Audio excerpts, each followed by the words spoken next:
Colin had a problem and a microphone to spare. Thomas took it up and so the podcast went to air. For weeks and months they trolled through every single DVD.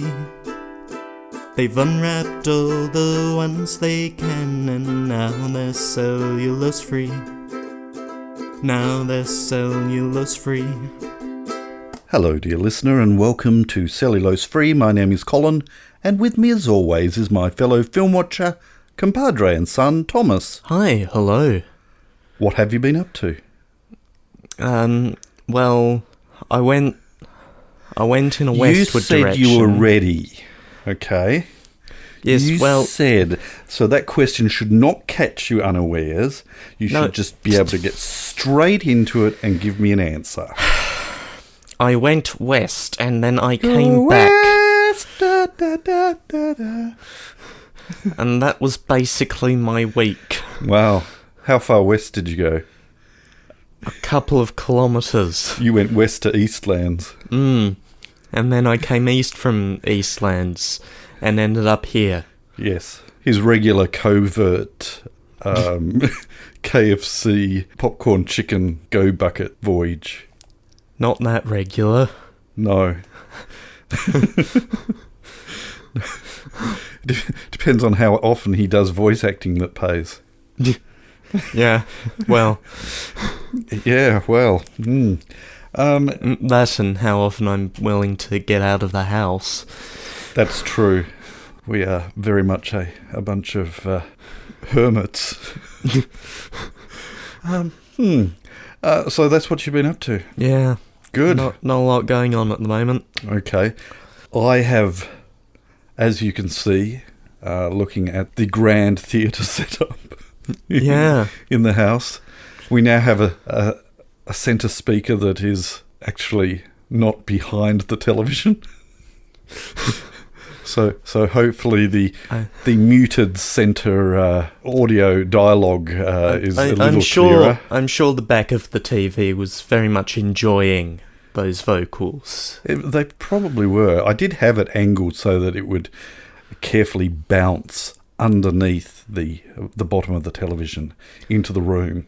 Not a lot of space there. No. I did have a sort of a megaphone type design happening that sort of channeled. It didn't work.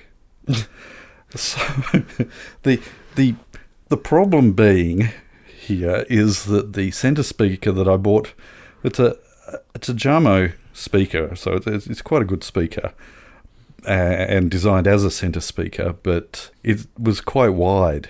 I cannot understand why it was so wide because the speakers themselves are all clustered in the middle of this wide centre speaker. So I've taken about between 7 to 10 centimetres off each end. Except it wasn't quite that simple. I didn't know it's a wooden structure and all glued together. Yeah. So I very carefully cut off one end to see what was actually inside, and I'm glad I didn't just hack into where I was planning to hack, because there are cables all over the place inside the thing. So it chopped off both very ends so that I could use the ends again, and then chopped off more from each end to reduce the actual width of the speaker to almost to where the speakers actually are in this enclosure, and then glued the ends back on.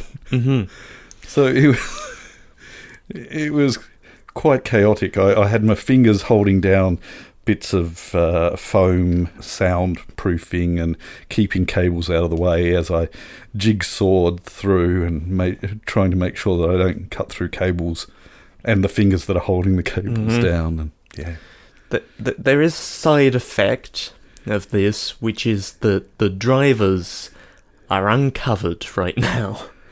Well, yeah. I mean, all that normally covers them is a very thin material mesh, and that's a job for tomorrow, where I shall try and narrow the width of the cover that was over the front of this speaker. The other downside of it is that it needed to take a place that was currently occupied by the DVD player and the good old Wii. Which have now displaced a disused PlayStation 3. That's right. The PlayStation 3 has now moved to where the central speaker was. Oh, it's behind... It is right. behind the TV. Slightly near the end, so that you can actually still access it if you suddenly get a uncontrollable urge to play Gran Turismo or something like that. Anyway, needless to say, today is going to be the big test because I've rejigged all the outputs of all the speakers and hopefully we might be able to hear some dialogue because everything else sounds really good, but the dialogue is very quiet and this might have solved the problem. It might not have. We'll see. We'll see by watching a film. We'll hear. We will. Which film is going to be the big testing film that we are going to use? The Man from U.N.C.L.E. U.N.C.L.E. Sounds like a university. Does.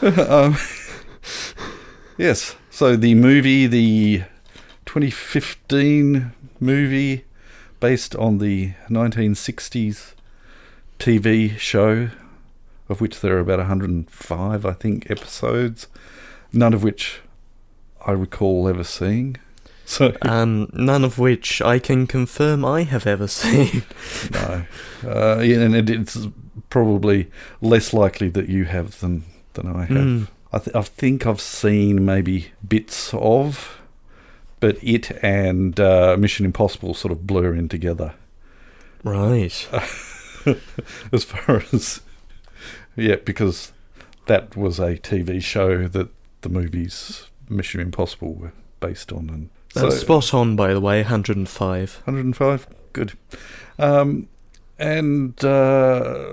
Fleming had something to do with it as well early on in the piece, I think. So a bit of a James Bond Mission Impossible contributed mix. to the concepts.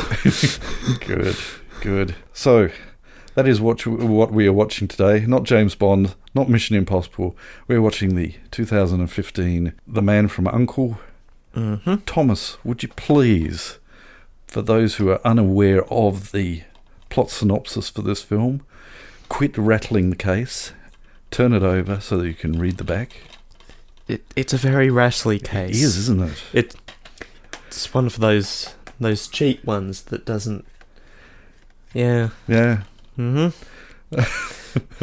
Hey, they had to recoup their costs somehow. We'll get on to that. Okay, let's have a plot synopsis, please. Yes. At the height of the Cold War in the early 1960s, CIA agent Napoleon Solo and KGB agent Ilya Kuryakin.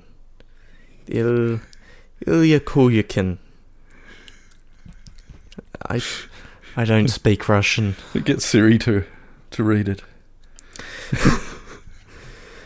Must put aside long-standing hostilities to stop a mysterious international criminal organization bent on destabilizing the fragile balance of world power. With only one lead, the agents race to find a vanished German scientist who is the key to infiltrating the organization in this cool, stylish action-adventure from director Guy Ritchie. So, Thomas is going to open the case, because I couldn't find it on any of our streaming services. The DVD has been dragged out. It's on DVD, not Blu-ray. Picked up on a whim. And I've only watched it twice, I think, and have only vague recollections of it. I've maybe watched it once. Yes, I think one of those of my two was when I watched it with you. I believe we've got to ring in to watch it, and we'll kick him out afterwards and talk about it. So Thomas is going to put the disc into the machine after removing it from its case. We're going to watch it, and we'll catch you on the flip side. Turn to side B. Niet.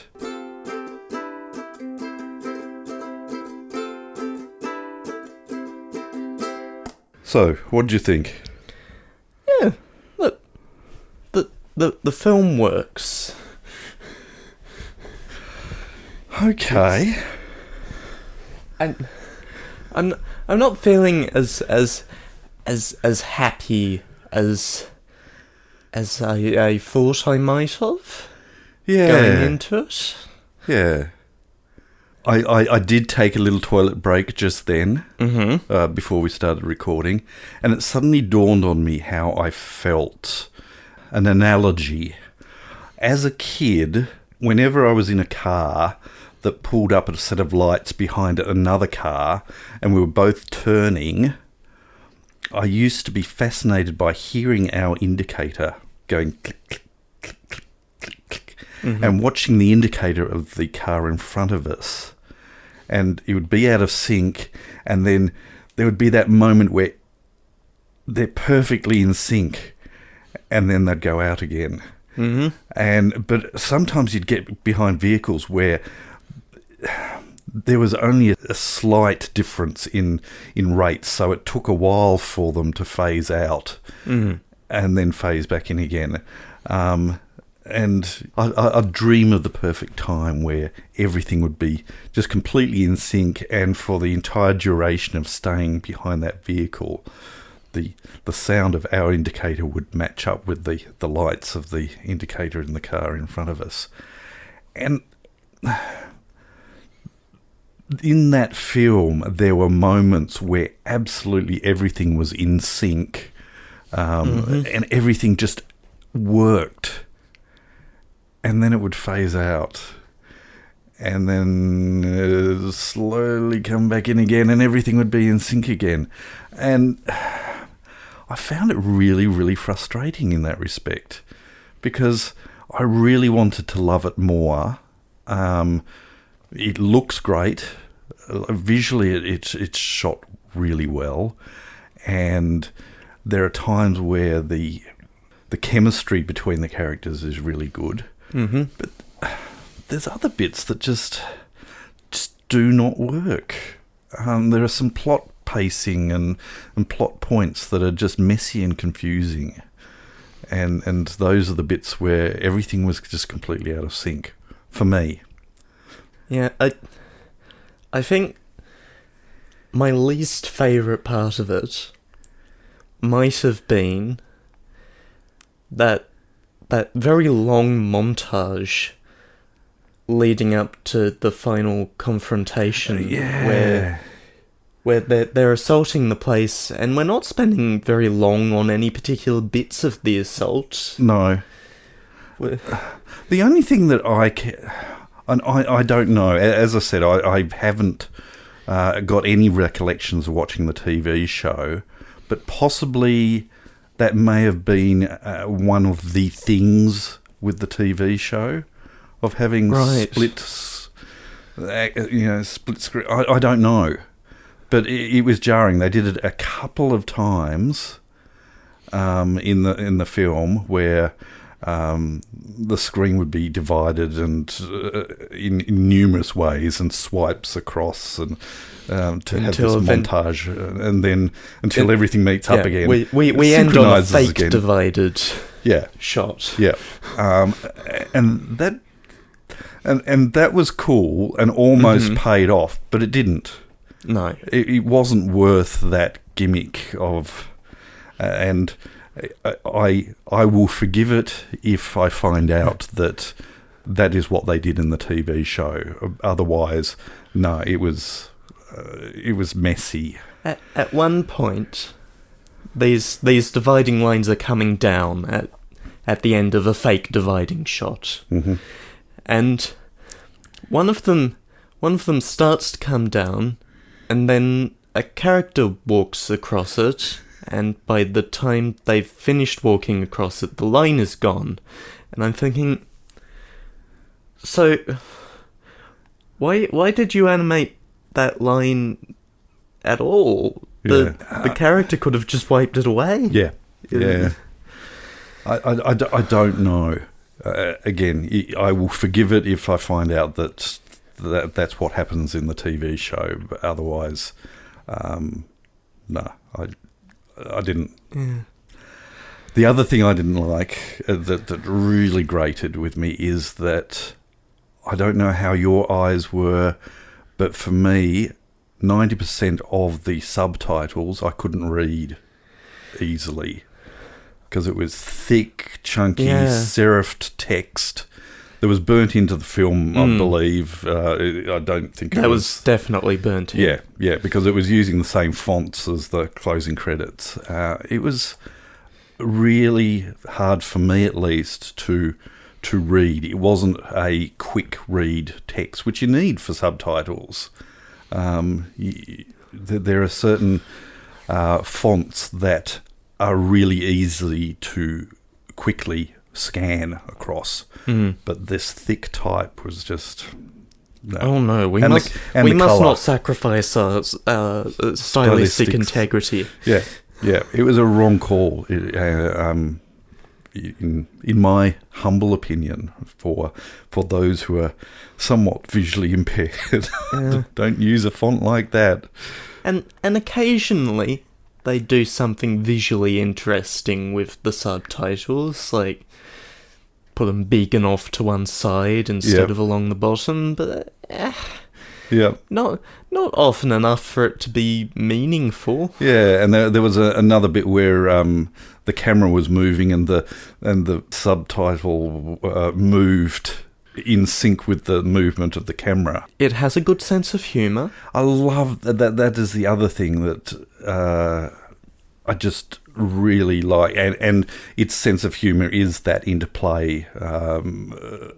Largely is the interplay between characters. Oh no, you've just done that. Oh, running away now. Yeah. I think the elephant in the room is it would be easy to say that it is a poor man's James Bond. Yeah. Yeah?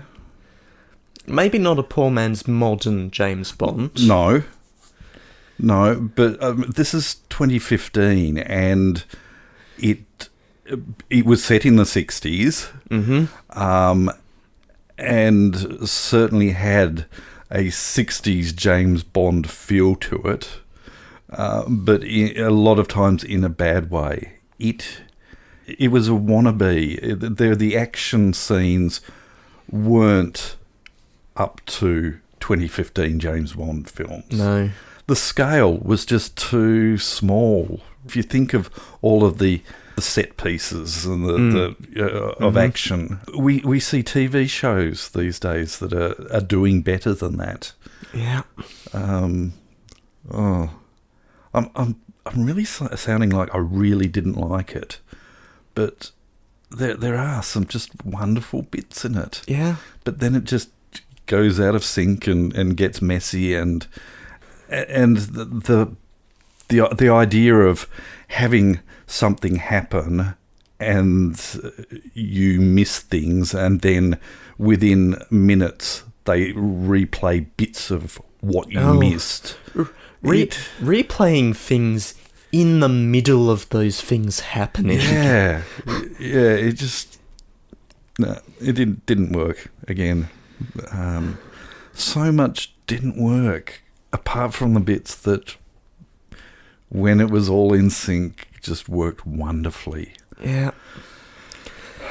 And that's largely why it didn't do well critically. Yep. That it's uneven and shockingly uneven. Yeah. Yeah. And the story's been done before. It's yeah. Alex Rider. Mm-hmm. I can't remember when the movie came out, but it must have been around this Stormbreaker film, which the Amazon series chose to skip. Yep. For one reason or another. 2006. Okay, so well before that. And the budget, I suspect, was infinitesimally small compared to... About half? About half. About half, yeah. Yeah. And that certainly shows. In some ways, it's not a fair comparison. It was much like Alex Rider trying to be a wannabe, but Alex Rider at least knew that it had its limits and wasn't trying to be more than it was, I guess. I don't know. I'm talking nonsense here. But yeah, for the budget, which wasn't huge for Man from U.N.C.L.E, but you could see that there were points where they, I think, wanted it to be bigger than it was, but couldn't. And it wasn't helped also by the budget, having to spend huge amounts of that budget making it look like the 60s. Which was... It was beautiful. Yeah. It really was beautiful. But when you've got X amount of dollars and you're wanting to have the look of a really exciting spy espionage action type film, that's a lot of budget wasted, in my humble opinion. And speaking of that budget... Yep. And how it did commercially. The production budget was $75 million. Yep. And it made, worldwide, $109.8 million. But the Hollywood Reporter estimated the film lost the studio at least $80 million, factoring in all other expenses. Distribution and prints and... It just, And its... commercial failure was not helped along by opening alongside Straight Outta Compton, the NWA biopic that did bananas. Yes. And running up against the third week of Mission Impossible Rogue Nation. How do you do... Yeah. I mean... again, the other unfair comparison of this should have been a Mission Impossible type of affair, but you can't fight against that with the budget that they had, and I don't think it was just the budget that was the weakness of the film. The story was quite pedestrian. Despite all this, Lionel Wigram, one of the writers, was developing a sequel. Yeah, I'm looking forward to it. But there's a couple of problems with this. One, there's no guarantee it will do well. No. And Armie Hammer has sort of shot himself in the foot repeatedly in recent months. So I am not terribly conversant with him. It's not good news. Right. Political, is it? No, sexual stuff. Okay. Yeah. Right. And so he's abandoned a bunch of projects. He's been abandoned by a bunch of projects, and he's lost his agency and his publicist. Oh. Things have not gone well. No. And seeing as he's in one of the leading roles, you need to recast it, and at that point... Yeah. No one's going to... I think it was 2017 was the last mention of a sequel being developed, so I don't think it's going to happen. Oh, what's his name? Harry Cavill. He's just... he certainly expressed years ago that he wouldn't mind doing a sequel, but I can't imagine him jumping on board now. And with the way that it went. Again, it sounds like a really, really, really bad film, but you can still have fun with it. The soundtrack is gorgeous. Yeah. I think it would have been lost completely without that soundtrack. Mm-hmm. It just evoked, again, as far as economy-wise, evoking the 60s, but with an original soundtrack in so many places. It was just, yeah. And location established by soundtrack. It's... We've got a bunch of puzzle pieces here and no connections. Have we? That's my big take on the film. That we've got a bunch of puzzle pieces. Yes. That look like they should be good. Should be good. But no connections between them. No. And those points are those lack of synchronicity, I think. It's all corners. Yeah. Yeah. We've got some nice corners there. Sweet corners. There should be 4 corners, and we've got 8 or 9 corners. Yeah. Yeah, and a whole heap of other pieces that are just missing. Yeah. Completely missing. It is still staying on the shelf, though. Yeah. It's a bit like certain takeaway food where you swear to yourself that you are never going to have that certain takeaway food ever again, and then you get a craving for it. Or you get stuck without options one night. And you have it, and you go, oh, that's why. Yeah. No, it isn't. Sorry, that's, again, probably a bad... I think the biggest disappointment for me is that I was excited going into tonight. So was I. And it didn't pay off. Yeah. And I certainly went in knowing, hey, I'm going in for poor man's James Bond. I'm going in for some poor man's Mission Impossible. I know those limitations. I knew those going in. It still didn't help. No. Really. I can't make any suggestions as to where you can watch it on streaming, because, on the streaming services that we use, it's certainly not there. You can probably pay Google to watch it. It's Warner Bros. It's probably on binge, isn't it? I'll go to Blockbuster and rent it on VHS. I think much like vinyl, there's going to be a resurgence of the love of VHS. People start buying VHS machines that are ridiculously overpriced to watch really bad recordings of.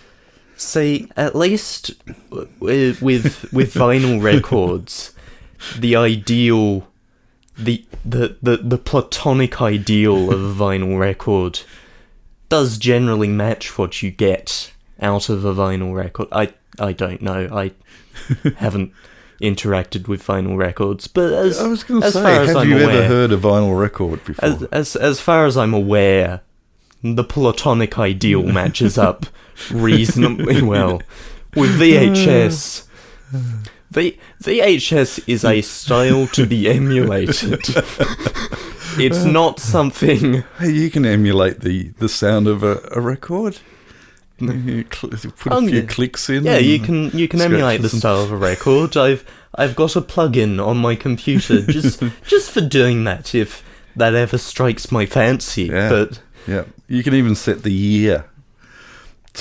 But, well, at some point, I could maybe see myself buying a vinyl. The appeal of VHS just isn't there, except as a stylistic touch, because...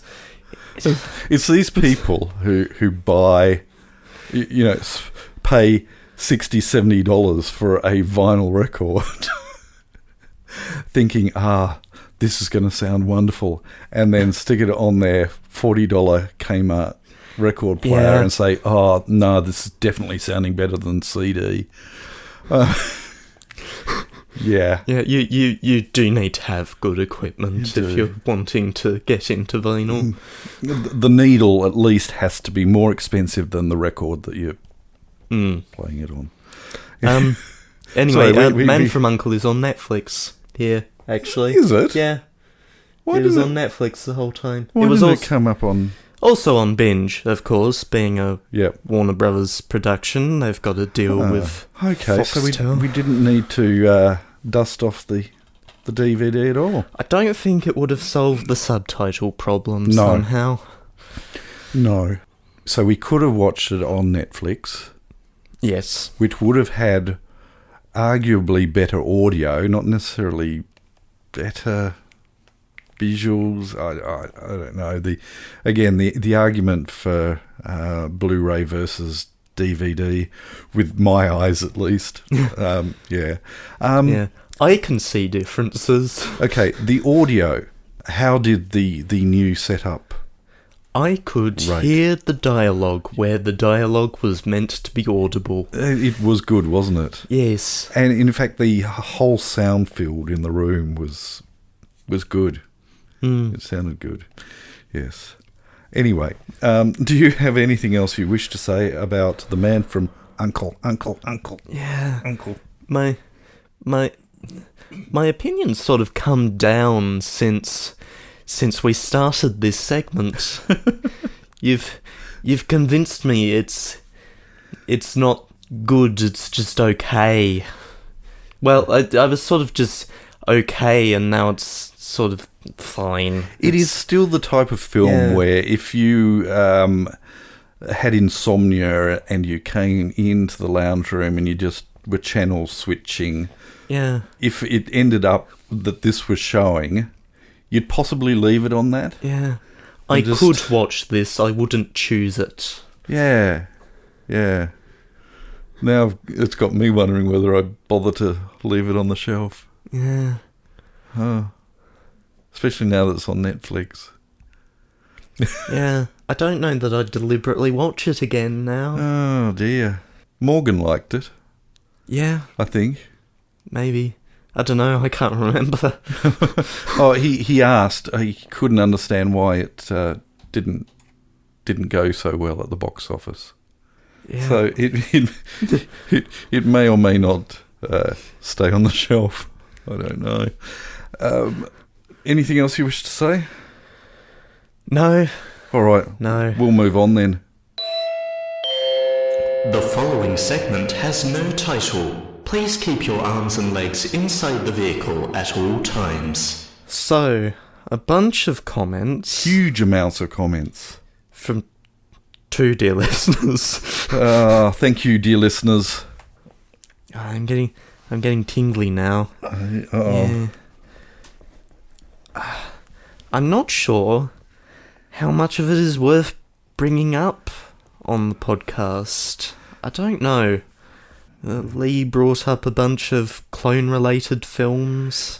Yeah, it was interesting. It's certainly the joy of Facebook interaction was that everything went off on tangents and it was fun. But as far as repeating it, the particular tangents that we went off on the podcast, in this case, possibly not worth it. No.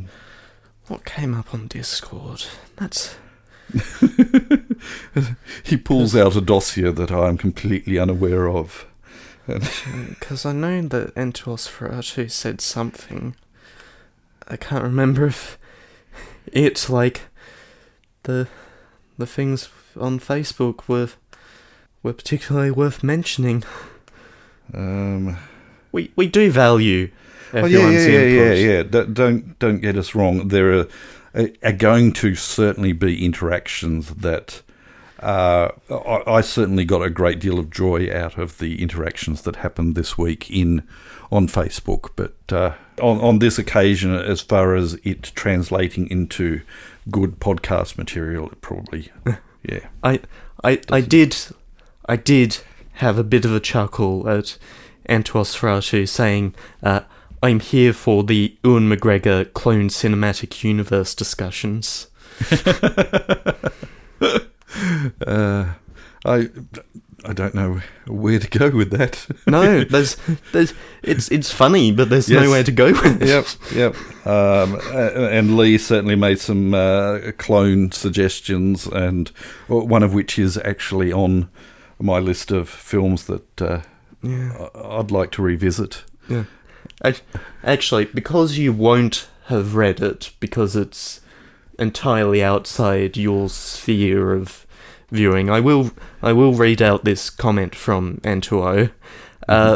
More seriously, this episode, referring to the episode on the island, was the perfect level of actually talking about the movie in detail, what you both think of it, and random sidetracking. Clearly, you need to watch more Michael Bay movies or WALL-E. No, look, I was thinking about that last week, and I think it actually had more to do with the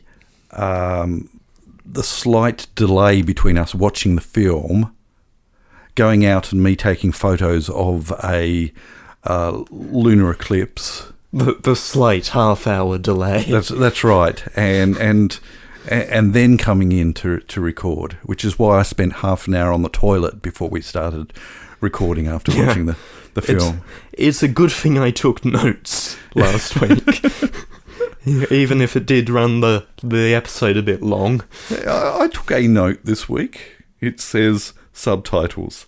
Yeah, and we've covered that, so that note worked. Yeah. So don't. Hey, we have talked about what was discussed on Facebook and on Discord. Don't be discouraged. No. About talking to us or about us around this podcast, because we do read your input and enjoy your input. Well, I read some of it. Apparently, there's this secret Discord world that I'm not privy to. But it's a Discord for an entirely unrelated thing that wow. I post to, because it has a podcasts channel on it, and they allow advertising as long as you're providing input to the rest of the community, which I do. Excellent. So good. So keep those comments and random interactions coming in. We do appreciate them. We might move on. Yes. Pick a film for next week so we can go to bed. It's your turn. It is, isn't it? Oh. It is. I'd lost track of whose turn it was. Yep. No, it's me. I shook the phone last week. You did? I did. So I think it got stuck for a moment at one point. Yes. But yes. I forgot to synchronise, because I wasn't expecting to need to, because I lost track. Nobody expects to have to, because you lose track. So is he going to randomly select something, or is he going to take a suggestion from the Discord dossier? I'm too shaky to be making any meaningful decisions at the moment. The anxiety levels have shot up. Yeah, don't know why. Wasn't a particularly powerful episode. It's for someone who does not experience anxiety, clinical anxiety.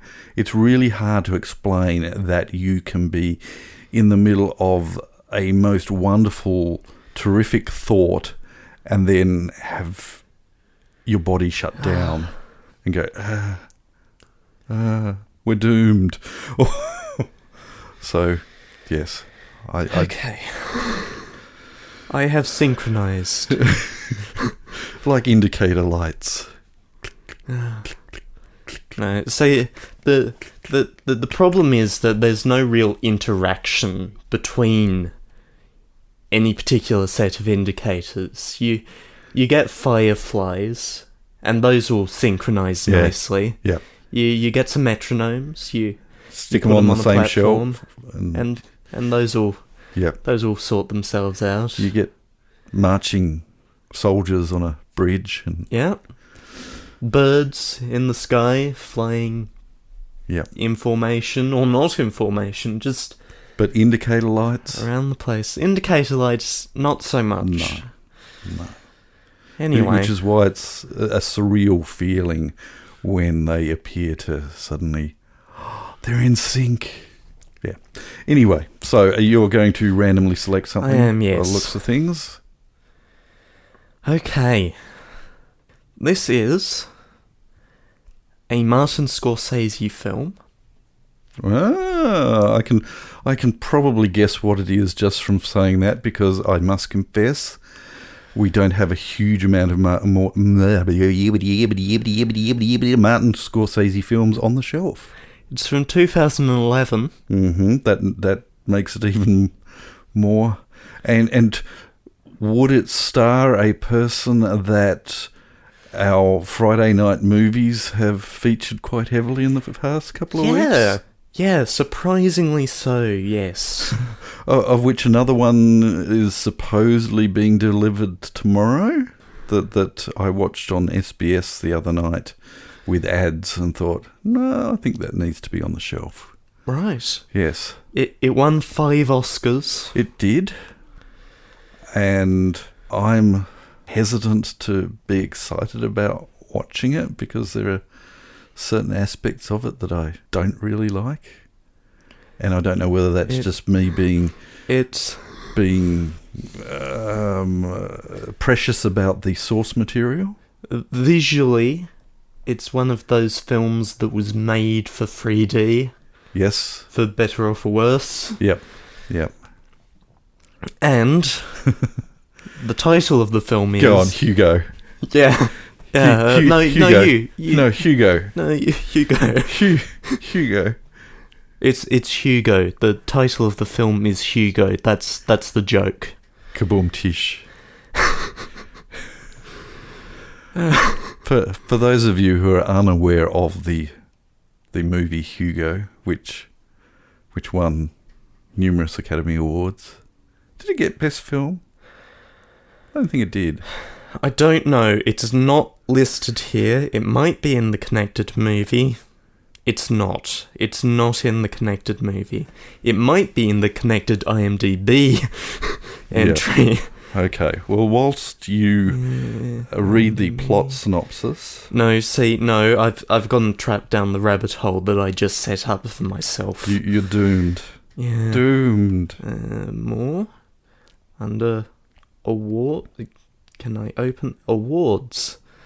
Under the opinion section. Because ultimately, awards are just opinion. Opinions, yes. And not... Okay, so Best Achievement in Cinematography. Mm-hmm. Best Achievement in Sound Mixing and Sound Editing. Yep. Best Achievement in Visual Effects. Mm-hmm. And Best Achievement in Art Direction. Yep. And nominated for Best Picture, Best Directing, Best Screenplay, etc., etc., etc. Yeah. Yeah. I think it was... I mean, we'll get to it next week when we talk about it. Certainly, I believe, deserving of the awards that it got. But not deserving of the... Yeah. Anyway. Yeah. Well, right, yes. The synopsis. Yes. After that rabbit hole. Mm-hmm. Oh boy, it's getting real. Do you want me to read it? No, I can do it. Okay. I just need a moment. All right. Welcome to a magical world of spectacular adventure. When wily and resourceful Hugo discovers a secret left by his father, he unlocks a mystery and embarks on a quest that will transform those around him and lead to a safe and loving place he can call home. Academy Award-winning filmmaker Martin Scorsese invites you to experience a chilling journey that critics are calling, quote, the stuff that dreams are made of, end quote. Good. Is that quote attributed to anyone? I'm going to have to look at the actual back. Peter Travers, Rolling Stone. Ah, Rolling Stone. Good. We're going to watch Hugo, starring Asa Butterfield. And Ben Kingsley and Sacha Baron Cohen. But coming up next... A wrap-up, a closing, yeah. An ending, where we say goodbye for now. Some music. A stinger. All right. And then silence. You just sit there. Mm-hmm. in wherever you are, and nothing happens. Ponder your existence. Unless you've queued up another podcast, in which case, tell us about it. Yeah. And then listen to that. I can't understand why anyone listens to this. There's so much better out there. Anyway, we hope that you can join us when we watch Hugo with Asa Butterfield. But until then, we'll catch you next time. Bye. You have been listening to Cellulose Free. Your hosts were Colin, who produces and edits the show, and Thomas, who makes the artwork and music. Cellulose Free is recorded in the Deranged Cat Studios in scenic Tasmania, Australia. We keep track of our extensive physical media collection through My Movies, which we highly recommend. You can find links to that, as well as other places you can find us, in the show notes. Cellulose Free is a Hi Hello production.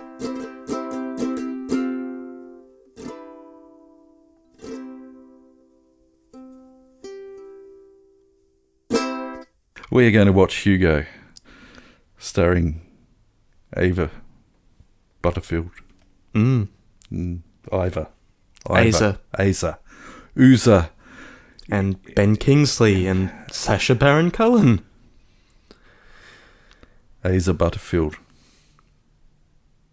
There, I can edit that in now.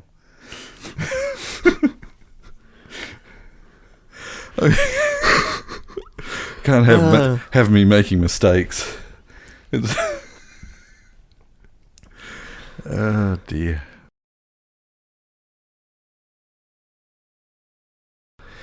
With only one lead, the agents race to find a vanished German scientist. A German scientist from Germany. Yeah, with only one.